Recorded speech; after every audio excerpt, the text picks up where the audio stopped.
अस्सलाम वालेकुम नाज़रीन, आज हम बात करेंगे ड्रामा सीरियल ए दिल आज़मा नहीं की एपिसोड नंबर 8 के बारे में। चले शुरू करते हैं। कहानी एक नए मोड़ के साथ आगे बढ़ती है, जहां मिरहा अपने बाप से एक ऐसी बात करती है जो सबको हैरान कर देती है।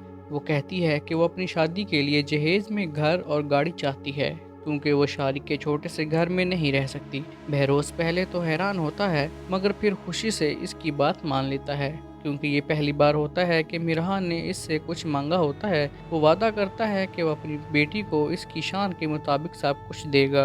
ये बात शीरी को अंदर से हिला देती है। वो हैरान भी होती है और परेशान भी कि मिरहा ने अचानक इतनी बड़ी डिमांड क्यों रख कर दी। दूसरी तरफ अनीसा इस सूरत हाल को अपने लिए खतरा समझती है, क्योंकि अब जायदाद का बड़ा हिस्सा मिरहा को मिलने वाला होता है। वो दिल ही दिल में गुस्सा करती है और सोचती है कि अगर ये सब कुछ ना होता तो ये सारी दौलत सिर्फ इसकी होती। मिरहा अपने फैसले पर कायम रहती है और कहती है कि वो शादी से पहले अपना नया घर देखना चाहती है और गाड़ी भी अपनी पसंद की लेगी। बहरोज फौरन एजेंट से बात करता है और अगले दिन सब कुछ अरेंज करने का कहता है।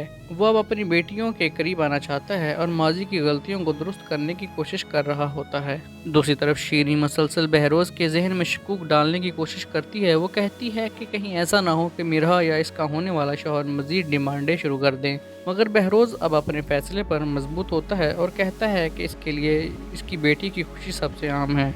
इधर अनीसा और शारिक की खुफिया बातचीत सामने आती है, जहां अनीसा शारिक पर शक करती है कि कहीं वो मिरहा के करीब तो नहीं हो रहा है। शारिक इसे यकीन दिलाता है, मगर हकीकत में इसके इरादे कुछ और होते हैं।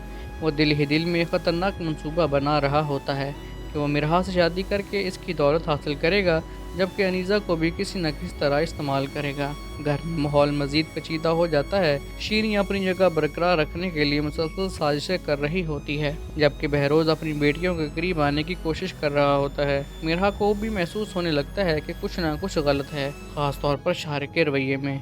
एक दिन मिरहा और शारिक नए घर को देखने जाते हैं। वहाँ मिरहा इससे सीधा सवाल करती है, क्या इसका अनीसा के साथ कोई ताल्लुक है। शारिक बात घुमाने की कोशिश करता है, मगर मिरहा इसकी बातों से मुतमिन नहीं होती। इसे शक होने लगता है कि शायद वो किसी खेल का हिस्सा बन रही है। इसी दौरान असफंद भी वहाँ आ जाता है और मिरहा और शारिक को साथ देखकर हैरान हो जाता है। माहौल कुछ ऑकवर्ड हो जाता है और असफंद फौरन वहाँ से चला जाता है, मगर इसके दिल में सवालात पैदा हो जाते हैं। दूसरी तरफ अनीसा शारिक पर दबाव डालती है और इसे धमकी देती है कि अगर इसने इसे धोखा देने की कोशिश की तो वो इसे बर्बाद कर देगी। शारिक इसे तसल्ली देता है, मगर अपने असल इरादे छुपा लेता है। कहानी आगे बढ़ती है और सब किरदार अपनी अपनी चालें चल रहे होते हैं। मिरहा सच जानने के करीब होती जा रही है। शीनी अपने मंसूबों में लगी है। बहरोज अपनी गलतियों को सुधारने की कोशिश कर रहा है और शारिक एक खतरनाक खेल खेल रहा है। आखिर में सूरत हाल इस नहज पर पहुंचती है, जहां पर रिश्ता शक और मफाद की बुनियाद पर खड़ा नजर आता है। मिरहा के दिल में शारिक के लिए सवालात बढ़ते जा रहे हैं, जबकि असफंद की वापसी कहानी को मजीद पेचीदा बना रही है। कहानी यहाँ इस सवाल पर रुकती है कि क्या मिरहा को शारिक की हकीकत का पता चल जाएगा या वो इसके जाल में फंस जाएगी।